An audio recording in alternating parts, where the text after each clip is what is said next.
And sometimes I go out and I do my missions, especially this one with the big guy, the barbarian leader. And with one legion, if it's a marksman, the army composition is critical aspect of the gameplay in Age of Empire Mobile. So everybody, including me, are looking to optimize our builds to get the best performance on the battlefield. So in this video, I'm going to talk about how to build the perfect army in Age of Empire Mobile. And I'm going to start with the first question, and this is, what are the best troop composition for PvP? And first thing, as a tank troop composition, I think actually this is the pikemans.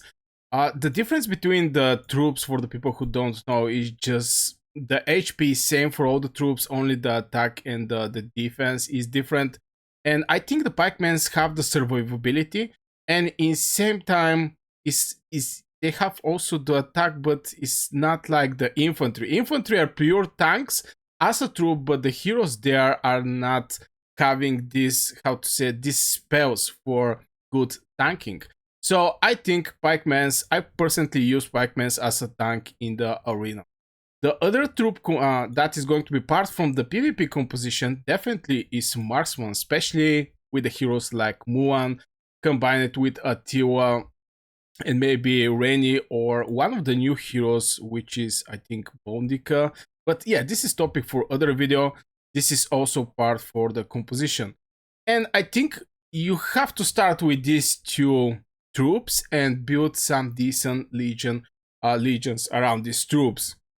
Because in Age of Empire, to build one good legion, to rank up or star up this legion is pretty heavy. So yeah, if I go over all the troops, it's not just going to help you that much. But this is something like first do troop compositions.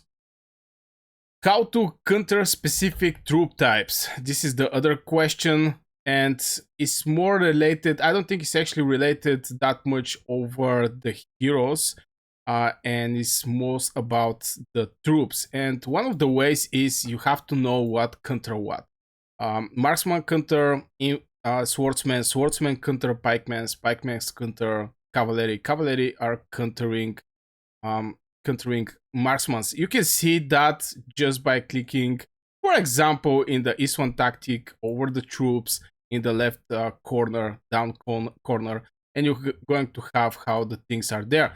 And of course, depending also of the heroes, what kind of boost they're having. But if you have three heroes with same military speciality and troop specialization, for example, let's say swordsman, the attributes of these troops is going to be boosted by 180%. So troops definitely matter which troop counter what. And sometimes I go out and I do my missions, especially this one with the big guy, the barbarian leader. And with one legion, if it's a marksman, the barbarian leader, I'm not able with my Miyamoto that have zero problems with the rest of the troops. With marksmans, I have to actually put two more legions. Okay, one more legion to actually support my Miyamoto. So you can see how big is the power of the troops and which one counter what. How to build effective defense lineup? Well, as I mentioned, this is mostly going to be the pikemans. So I'm going to share with you what I use there. On the first place, and this is my main commander currently, is Leonidas. This is one of the heroes that you can get just by purchasing this bundle, Heroic Triumph.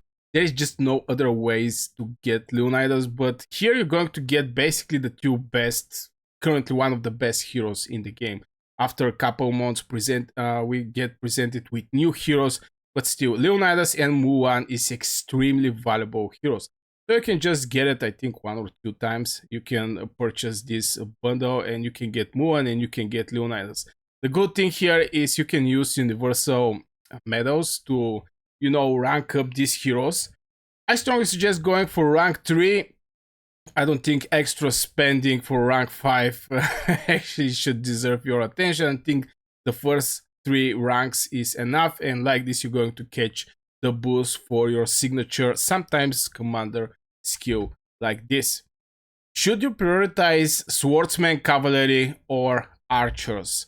Well, in this question, I don't see pikemans, and I think pikemans is one of the troops that should be prioritized. But I think marksmen is on the second place. The battle there is between swordsmen and archers or marksmen. This is the battle. Cavalry, from the heroes I actually see, I'm not so wow there. Let's say it like this. But yeah, pikemans and marksmen, especially if you have Muan and Leonidas, you're going to be absolutely perfect. So I think most of the people actually prioritize the archers, the marksmen. One idea because Muan currently, if not, is the best hero in Age of Empire Mobile. And this is, I think, the main reason behind what troop they're actually going to pick is what kind of hero currently were presented in Age of Empires, so people are picking the troop based on the hero. Which is little strange. You have to get all the ingredients from the troop, from the hero, from rings, synergy, and here's the thing: you need 3 heroes in one legion. Just a little more complex, but I think the simple way is just picking the hero that is currently best and go with that troop in general.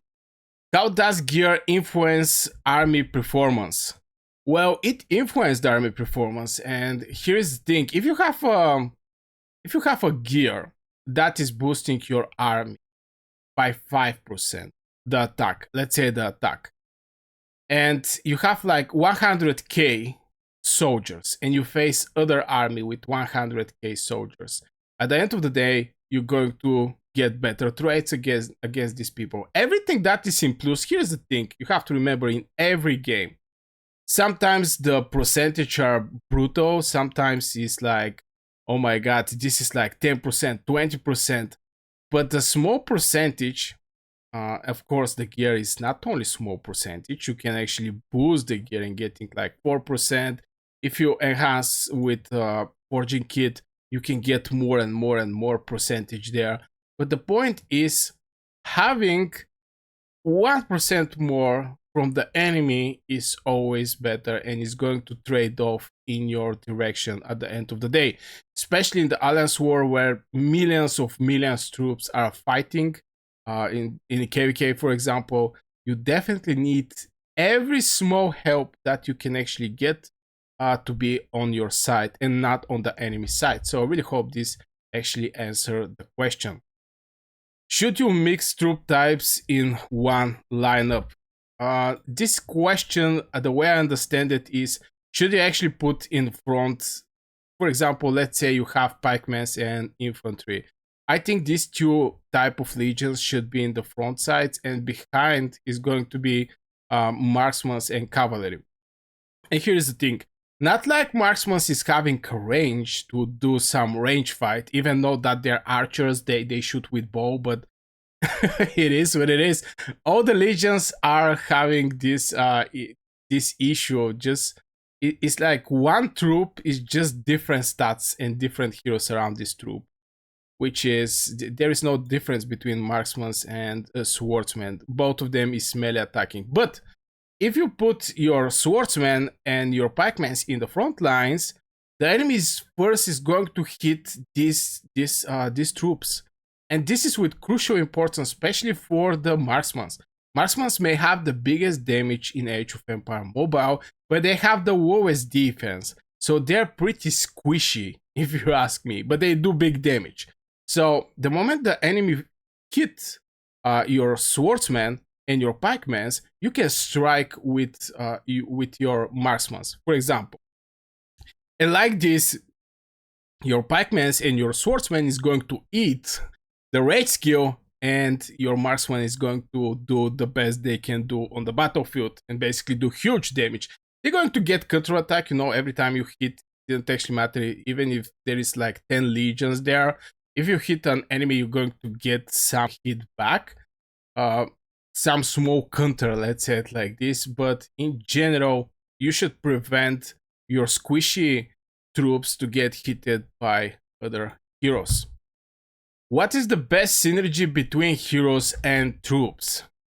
And this is where the Muan actually shine. So what is Muan actually doing? Why people are talking that much about this hero? And here's the thing. She's launching a normal attack, deals an extra instance of the might damage, which has 50% chance to become 3 instance and blah blah blah. But if you have a troop with the biggest damage, you want this troop to do massive damage. This type of heroes like Muan. I personally call them as snipers. This sniper legions is one-shotting on the battlefield. On the other side, with infantry, you can fight for longer, but this is the synergy: highest damage, highest raid skills or commander skills, and signature skills.